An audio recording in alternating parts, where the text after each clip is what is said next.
So students, today we'll discuss about the covalent and the ionic compounds. Last video में हमने covalent और ionic compound में कुछ major differences किए थे कि उन कंपाउंड की प्रॉपर्टीज़ फिज़िकल और केमिकल किस तरह से डिफरेंट होती है। बट आज इस वीडियो में हम डिस्कस करेंगे कि कोवलेंट और आयनिक कंपाउंड किस तरीके से बनते हैं और कब कोई कंपाउंड ज़्यादा आयनिक होगा, कम आयनिक होगा, कम कोवलेंट और ज़्यादा कोवलेंट। और कोवलेंट भी टू टाइप्स के होते हैं, polar, non polar. Will discuss all this things in this video. So first of all हमें स्टडी करना है आयोनिक कंपाउंड्स को। ठीक है, आयोनिक कंपाउंड्स यानी कि वो कंपाउंड जिनमें आयोनिक बॉन्ड होगा। अब आयोनिक बॉन्ड कैसे बनता है ये आपको पता है। आयोनिक कंपाउंड आयोनिक बॉन्ड से बनेगा। अब आयोनिक बॉन्ड आयोन्स की फॉर्मेशन, जहाँ थोड़ा ध्यान से देखो इसको, अब मैं बिल्कुल बेसिक से ही करवाऊँगा ताकि आपको जिसको नहीं भी किया है 9th 10th में वहाँ भी समझ सके। फर्स्ट ऑफ ऑल एग्जांपल लेते हैं जो पता है आपको, NaCl। ये एक आयनिक कंपाउंड है, वेरी फेमस। सोडियम सोल्ट है आपका जो यूज़ करते हो खाने में भी। अब कैसे बनाइए, देखो first of all sodium atom था, ये रहा। सोडियम एटम में क्या होता है, इसका नंबर कितना है 11। So 2 electrons in the first shell, ये न्यूक्लियस हो गया। Then 8 electrons in the second shell, 1 2 3 4 5 6 7 and 8। 8 and 2 10 हो गए। 11 इलेक्ट्रॉन थे सोडियम में, 11th इलेक्ट्रॉन यहाँ पर आ गया। ठीक, और अब chlorine, the number of chlorine is 17. So 2 electron in the first shell, 8 electron in the second shell and rest कितने बचे देखो, 2 and 8 10, 17 इलेक्ट्रॉन है क्लोरीन में, तो 7 आउटर में, 1 2 3 4 5 6 and 7. Now what will happen, देखो ये आपको पता होना चाहिए कि कोई भी एटम ना तो 7 इलेक्ट्रॉन गेन कर सकता है और ना ही 7 लूज। मीन्स जो लास्ट लिमिट है वो 3 है। Any atom can lose maximum 3 electrons और maximum it can gain 3 electrons. तो लूज एंड गेन मैक्सिमम 3 तक लिमिट है। रीज़न ये है कि 3 से ज़्यादा इलेक्ट्रॉन को लूज़ या गेन करने के लिए जितनी एनर्जी की रिक्वायरमेंट है वो आपको एक केमिकल रिएक्शन में अवेलेबल नहीं होती। तो 3 से ज़्यादा आपके इलेक्ट्रॉन्स लूज़ या गेन नहीं हो सकते। अब देखो सोडियम के पास आउटर मोस्ट शेल में 1 इलेक्ट्रॉन है, और अगर हम बात करें लुईस कंसेप्ट की तो ऑक्टेट पूरा होगा, स्टेबिलिटी आएगी। मीन्स आउटर मोस्ट शेल में 8 इलेक्ट्रॉन्स का होना ज़रूरी है। अब 2 कंडीशन हैं, या तो ये सोडियम इसके पास 1 इलेक्ट्रॉन है, 7 और गेन कर ले तो इसमें ऑक्टेट पूरा हो सकता था, बट ये होगा नहीं क्योंकि 7 इलेक्ट्रॉन कोई भी एटम गेन नहीं कर सकता। मैं more than 3 it's impossible to gain और लूज। सो अब ये क्या कर सकता है, दूसरी जो पॉसिबिलिटी बचती क्या है कि ये सोडियम अपना 1 इलेक्ट्रॉन लूज़ कर दे। इलेक्ट्रॉन लूज़ करने पर क्या होगा, शेल भी ख़त्म। ऐसा कोई शेल या लाइन तो होती नहीं एटम के अंदर। इलेक्ट्रॉन गया, ये ख़त्म, तो आपके पास 2 शेल बचे और इसका 1 इलेक्ट्रॉन लूज़ हो गया, वो समझो इलेक्ट्रॉन यहाँ पहुँच गया। ठीक, और क्योंकि इस एटम ने अपना इलेक्ट्रॉन लूज़ कर दिया, इस एटम के ऊपर चार्ज कौन सा आ गया, पॉजिटिव। और किसी भी एटम के ऊपर अगर पॉजिटिव चार्ज आया है उसे क्या बोलते हैं, कटायोन। तो कटायोन क्या हो गया, जो एटम इलेक्ट्रॉन लूज़ करने के बाद पॉजिटिव चार्ज गेन करेगा वो कटायोन हो गया। कटायोन मीन्स पॉजिटिवली चार्ज स्पीसीज। अब ये इलेक्ट्रॉन फ्री हो गया। इधर देखो आपके पास क्लोरीन, इसके पास 7 इलेक्ट्रॉन आउटर मोस्ट शेल में। तो यहाँ 2 बातें हो सकती हैं, या तो ये 7 इलेक्ट्रॉन लूज़ कर दे, सेम केस जैसा ये हुआ था, तो इनर शेल के 8 इलेक्ट्रॉन आउटर बन जाएंगे, octet complete. But 7 electron lose करना भी मुश्किल, जैसे गेन करना वैसे लूज़ करना। तो जो 1 इलेक्ट्रॉन इस सोडियम ने लूज़ किया था वो 1 इलेक्ट्रॉन ये क्लोरीन गेन कर लेगा, यहाँ पर आ गया। ठीक, और क्योंकि इसने इलेक्ट्रॉन को गेन किया, चार्ज क्या आ गया, नेगेटिव। जैसे यहाँ पर पॉजिटिव चार्ज आया था, ऐसे ही यहाँ जितना पॉजिटिव आया उतना ही यहाँ नेगेटिव आया, क्योंकि एक इलेक्ट्रॉन लूज हुआ, इसने एक ही गेन कर लिया। और किसी भी स्पीसीज पर अगर नेगेटिव चार्ज आ जाए एटम पर तो उसे क्या बोलते हैं, अनायन। तो ये कटायन और अनायन बने। और फिर क्या हुआ, देखो ऐसे नहीं कि अभी पहले ही ये आपस में जुड़ गए थे, अब जुड़ना स्टार्ट होंगे। क्यों? क्योंकि इस पर जो पॉजिटिव चार्ज है वो इसके नेगेटिव चार्ज को अपनी तरफ खींचेगा, और इसका जो नेगेटिव चार्ज है इसके पॉजिटिव चार्ज को अपनी तरफ खींचेगा। दोनों एक दूसरे को अपनी तरफ खींचेंगे और फोर्स का नाम होगा इलेक्ट्रोस्टैटिक फोर्स ऑफ अट्रैक्शन। तो electrostatic force of attraction develop होगी between the cation and anion, and इस बॉन्ड को, जो ये फोर्स है इलेक्ट्रोस्टैटिक, इसे ही कहेंगे हम आयोनिक बॉन्ड। इसके बीच में जो ये फोर्स आ गई है ये आयोनिक बॉन्ड हो गई। और जो कंपाउंड, जिन कंपाउंड के अंदर ये बॉन्ड होगा उन्हें बोलते हैं हम आयोनिक कंपाउंड्स। ठीक है, अब हमें यहाँ डिस्कस ये भी करना है कि अगर आप ये क्वेश्चन देखो कंपटीशन के हिसाब से भी काफ़ी इम्पोर्टेंट है, इवन +2 के लिए भी इस टाइप के क्वेश्चन की इम्पोर्टेंस रहेगी आपके लिए। जैसे मैं कहूँ आपके पास एग्जाम्पल ही, चलो ये रहा NaCl, KCl, RbCl, ठीक, CS caesium chloride, sodium chloride, potassium chloride, caesium chloride, rubidium chloride and caesium chloride.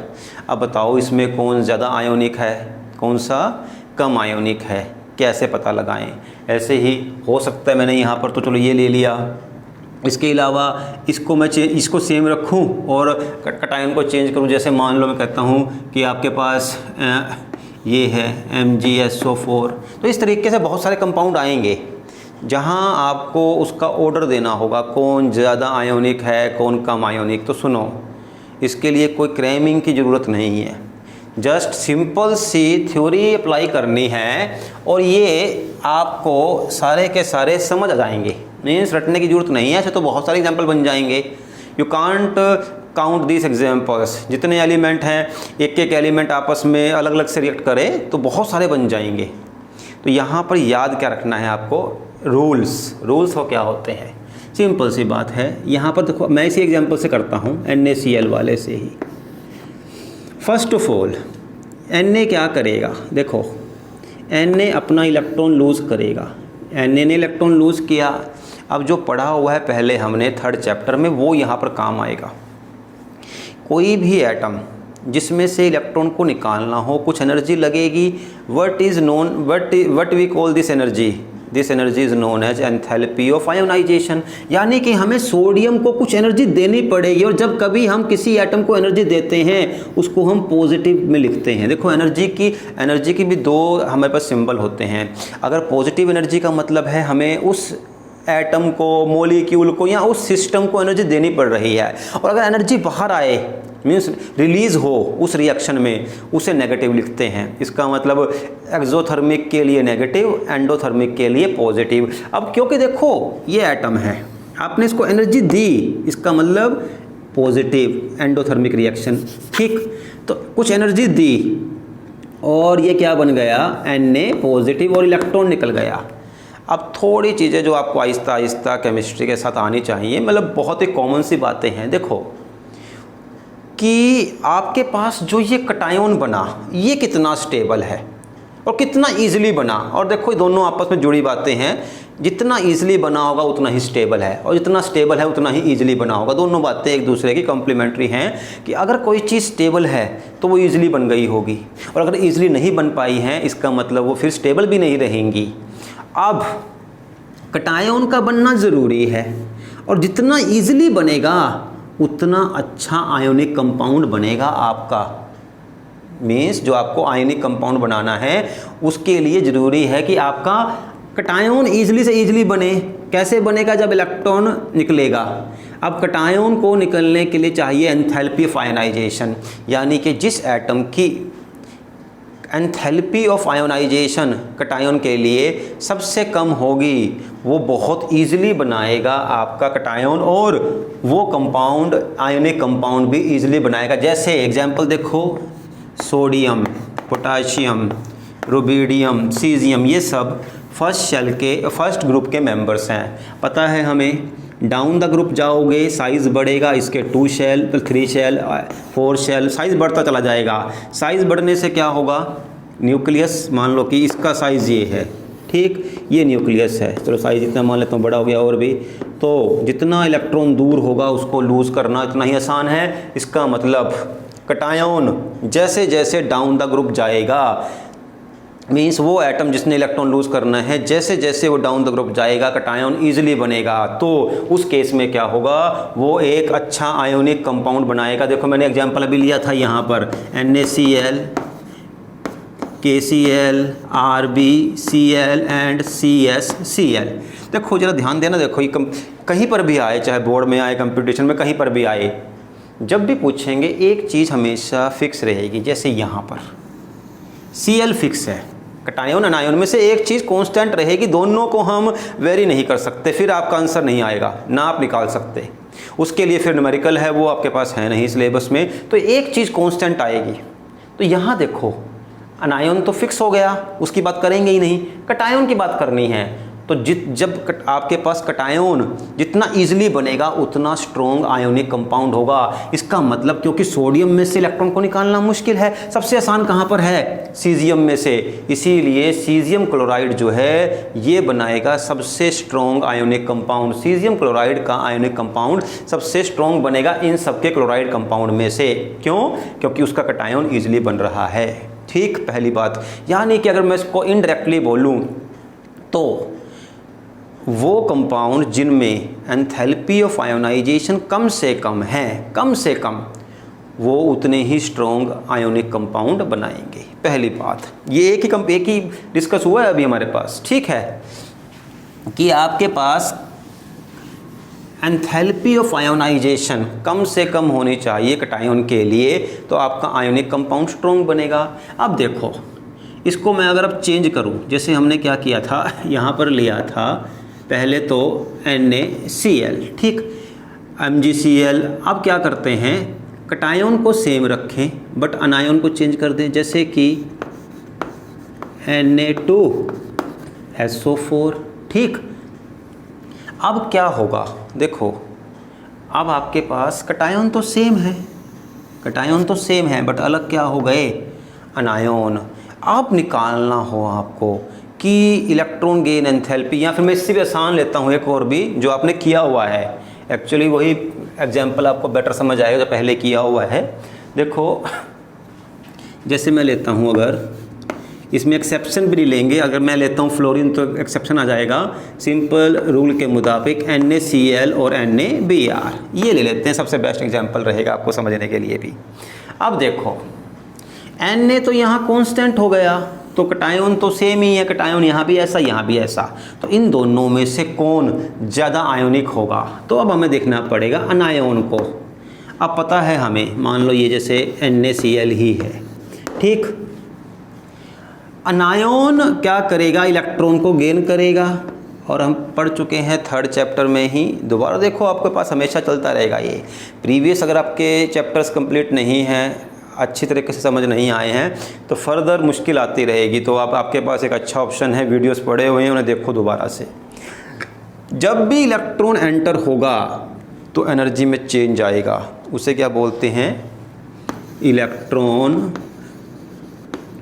Gain enthalpy, electron gain enthalpy, ठीक। और ये चेंज कहा है मैंने, ना तो कहा कि रिलीज़ और ना ही ये कहा कि वो एब्जॉर्ब होगा।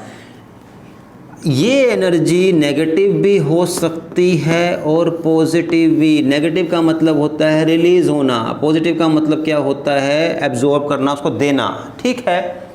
अब इलेक्ट्रॉन एंटर हुआ तो एनर्जी निकल भी सकती है और उसको देनी भी पड़ सकती है, लेकिन ज़रा ध्यान देना, ये हम वैसे कर चुके हैं 3rd चैप्टर में।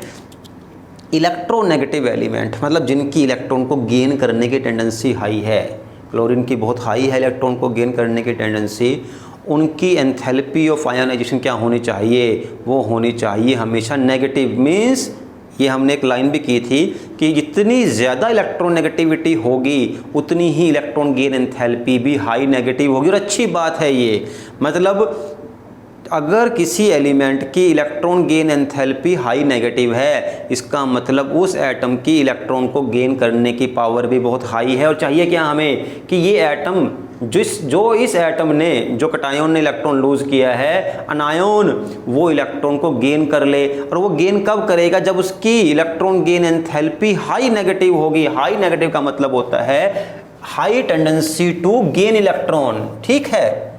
इसका मतलब अब क्या हुआ? जो आपके पास कटायन है, इसकी electron gain enthalpy high negative होनी चाहिए। जितनी ज़्यादा electron gain enthalpy high negative होगी, उतना ही ईजिली अनायन बनेगा। अब वही बात आ गई जैसे कटायन के मामले में आई थी, जितना ईजिली बनेगा उतना स्टेबल, और जितना स्टेबल उतना ही ईजिली बन रहा है। दोनों बातें हो गई। तो बस अगर ये ईजिली बनेगा तो बड़ी अच्छी बात है। सोडियम ने इलेक्ट्रॉन लूज किया, ये फटाफट इसको गेन कर लेगा। इस पर नेगेटिव चार्ज आया, इस पर पॉजिटिव आया, और दोनों ने मिलकर क्या बना दिया?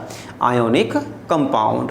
तो हमारे पास अभी इसमें एक और पॉइंट भी है, बट अभी मैं इसको सिंपली, क्योंकि ये थोड़ा सिंपल वे है, सिंपल अगर वे में डिस्कस करूं तो कटायन का ईजिली बनना ज़रूरी है। कटायन का ईजिली कैसे बनते हैं? जब डाउन द ग्रुप चलते हैं। अनायन के केस में उल्टा होगा। अनायन के केस में क्या है? इलेक्ट्रॉन को गेन करने की पावर हाई होनी चाहिए। और ये आपको सारा का सारा कंसेप्ट कहाँ से मिलेगा? वही दोबारा डाउन द ग्रुप चलते हुए। डाउन द ग्रुप चलते हुए एक एक्सेप्ट फ्लोरीन को छोड़ करके, ये हम कर चुके हैं 3rd चैप्टर में एज ए एक्सेप्शन, उसको छोड़ करके कहीं किसी भी ग्रुप में आप डाउन द ग्रुप जाओगे तो इलेक्ट्रॉन को गेन करने की टेंडेंसी कम होती रहती है। क्यों? साइज बढ़ेगा। साइज बढ़ने से क्या है? न्यूक्लियस दूर जाएगा। अब न्यूक्लियस ही तो इलेक्ट्रॉन को खींच रहा है। अगर वो दूर चला गया तो इलेक्ट्रॉन को खींचना उसके लिए मुश्किल है। यानी कि अनायन के लिए ये जो केस है वो उल्टा हो जाएगा। जैसे जैसे अनायन नीचे जाएगा, जैसे जैसे अनायन डाउन द ग्रुप मूव करेगा एटम, उसके लिए उसकी इलेक्ट्रॉन को गेन करने की पावर कम होती रहेगी, तो आयोनिक नेचर भी कम होता रहेगा। तो हमें आंसर मिल गया, क्योंकि क्लोरीन की इलेक्ट्रॉन को गेन करने की पावर ब्रोमीन से ज़्यादा है। देखो दोनों कॉमन, ये क्या है? एन तो कॉमन हो गया, तो इसका फैक्टर तो कोई काम करेगा नहीं। क्लोरीन की इलेक्ट्रॉन को गेन करने की पावर ब्रोमीन से ज़्यादा है, तो क्लोरीन इजीली गेन करेगा। किसने? जो लूज़ किया है सोडियम ने। सोडियम यहाँ भी लूज़ कर रहा है, यहाँ भी लूज़ कर रहा है, बट इजीली कौन गेन कर रहा है? क्लोरीन। क्यों? क्योंकि इसकी electron gain enthalpy high negative है। वो क्यों? क्योंकि इसका साइज छोटा है, ठीक। तो इसीलिए NaCl जो है वो ज़्यादा आयोनिक होगा as compare to the NaBr, ठीक। तो दो बातें फर्स्ट, अभी इसके बाद हमें एक और डिस्कस करना है पॉइंट, लास्ट पॉइंट होगा वो, बट अभी ये पॉइंट डिस्कस कर लेते हैं कि कंपाउंड को, आयोनिक कंपाउंड को बनाने के लिए कटायन का ईजिली बनना ज़रूरी है और अनायन का भी ईजिली बनना ज़रूरी है। इसका मतलब जो लूज़ कर रहा है वो ईजिली लूज़ कर दे, जो गेन कर रहा है वो ईजिली गेन कर ले। ईजिली लूज़ करने का मतलब है इलेक्ट्रॉन गेन एंथैल्पी जो, एंथैल्पी फाइनाइजेशन क्या है? वो कम से कम होनी चाहिए, और इलेक्ट्रॉन गेन एंथैल्पी वो है मोर नेगेटिव होनी चाहिए। ये बातें आ गई। देखो अब एक पॉइंट और, ये भी बहुत ज़रूरी कंसेप्ट है। केमिस्ट्री देखो पॉइंट्स पर ही डिपेंड करती है। आपको वो आ गई ना एक बार, आगे कंसेप्ट समझने आप खुद भी समझ सकते हो बुक से भी, बस ये थोड़ी सी शुरुआत की प्रॉब्लम होती है।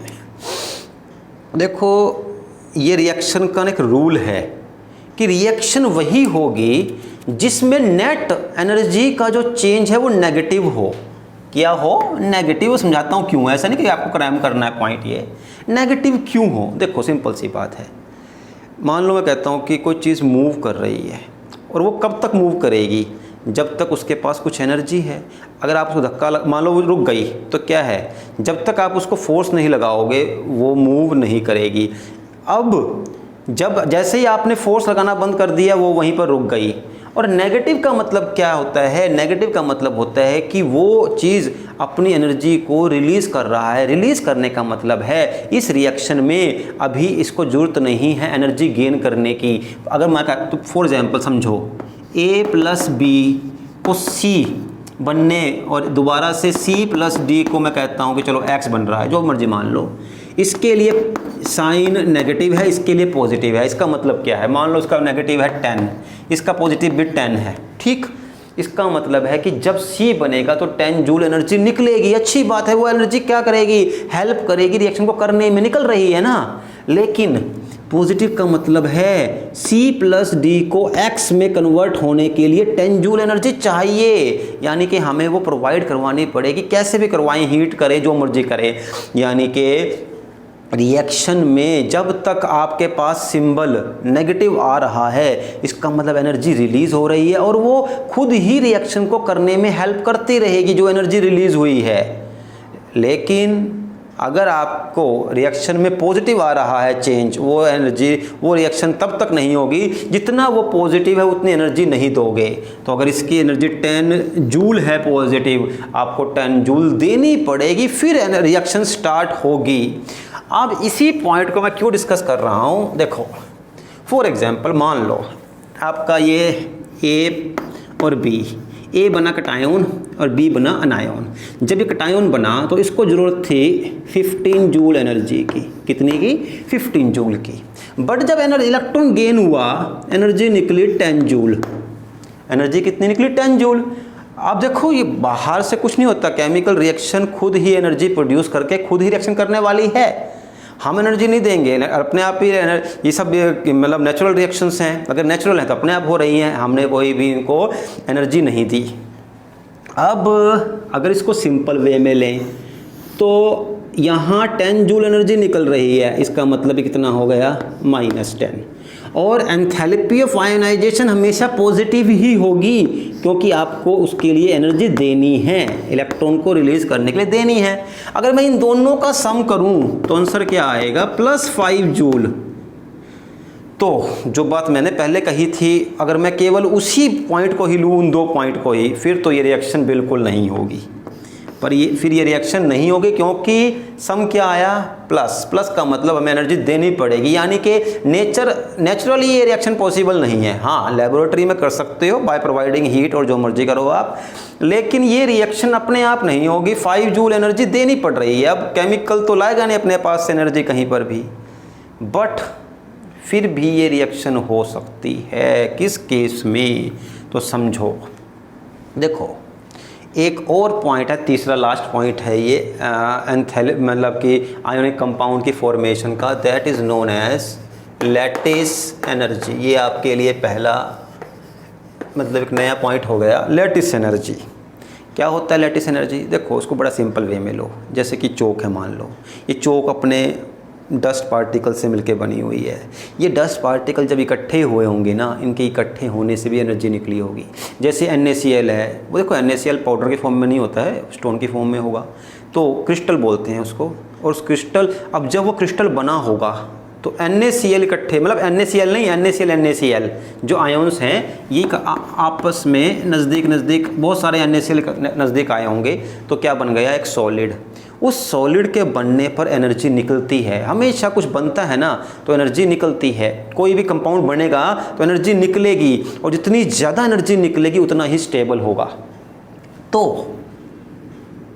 अब तीसरी जो बची हुई है वो लैटिस एंथैल्पी। अब ज़रा ध्यान देना, लैटिस एंथैल्पी नेगेटिव होगी, पहली बात। अब जो जितना मान लो, जैसे ये कंपाउंड कब बन सकता था? अब तब बनेगा अगर लैटिस एंथैल्पी मोर देन 5 हो। It means if it is -6, -8 या -10, कुछ भी आगे -5 से आगे कितनी भी नेगेटिव अगर है तो ये रिएक्शन हो जाएगी। यानी कि आयनिक कंपाउंड के बनने के लिए तीसरा फैक्टर कौन सा हो गया? Lattice enthalpy should be high. और ये हमेशा नेगेटिव ही होती है, तो आपको बोलने की जरूरत नहीं है कि high negative, it should be high. तो अगर मान लो रिएक्शन में क्या हो रहा है, कटायोन को बनने के लिए जितनी एनर्जी की ज़रूरत है वो अनायोन के बनने पर नहीं निकल रही है, पर तब भी कंपाउंड बन सकता है अगर लैटिस एंथैल्पी हाई हो। मान लो यही हो गई, -6 ही है, तो बस अब तीनों को जोड़ दो, enthalpy of ionisation, electron gain enthalpy and lattice enthalpy. ये कितनी है? +15 प्लस ये कितनी है? -10 प्लस ये कितनी है? -6।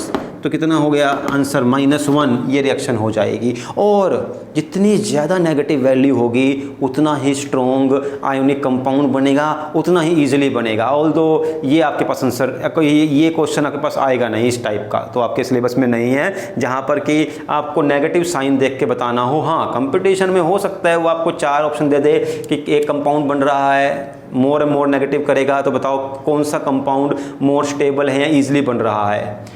जितना ज़्यादा टोटल सम ऑफ एनर्जी तीनों का, कटायन की फॉर्मेशन, अनायन की फॉर्मेशन और लैटिस एंथैल्पी का हाई होगा, उतना ही स्टेबल होगा। बच्चे सोच सकते हैं नेगेटिव का मतलब नेगेटिव, हम तो ये सोचते हैं नेगेटिव मीन्स हमेशा जो चीज़ ना होने वाली हो, बट ऐसा नहीं। ठीक, तो ये आपका आज आपने डिस्कस कर लिया कि आयोनिक कंपाउंड के बनने के लिए कौन से फैक्टर फेवरेबल हैं, किन कंडीशन में आयोनिक कंपाउंड ईजिली और स्टेबल फॉर्म में बनेगा। तो लास्ट में इसको डिस्कस करके कल के लिए हम फिर करेंगे कोवलेंट कंपाउंड। इसको मैं लास्ट में समराइज कर देता हूँ कि आयोनिक कंपाउंड आयोन्स के मिलने से बनेगा।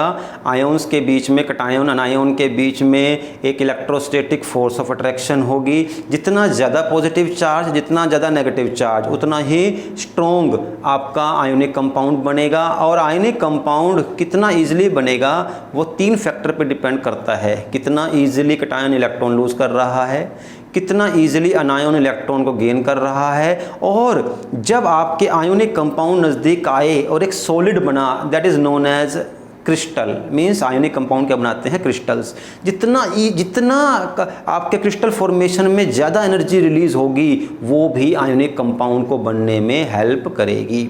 तो हमने आज यहाँ एक पॉइंट डिस्कस कर लिया, आयोनिक कंपाउंड की फॉर्मेशन। ठीक, तो कल हम डिस्कस करेंगे कोवलेंट बॉन्ड फॉर्मेशन, और उसके भी बहुत सारे फैक्टर्स हैं वो डिस्कस करेंगे। आगे further polar, non polar covalent bonds हैं उनको भी डिस्कस करेंगे। Okay, thank you for today.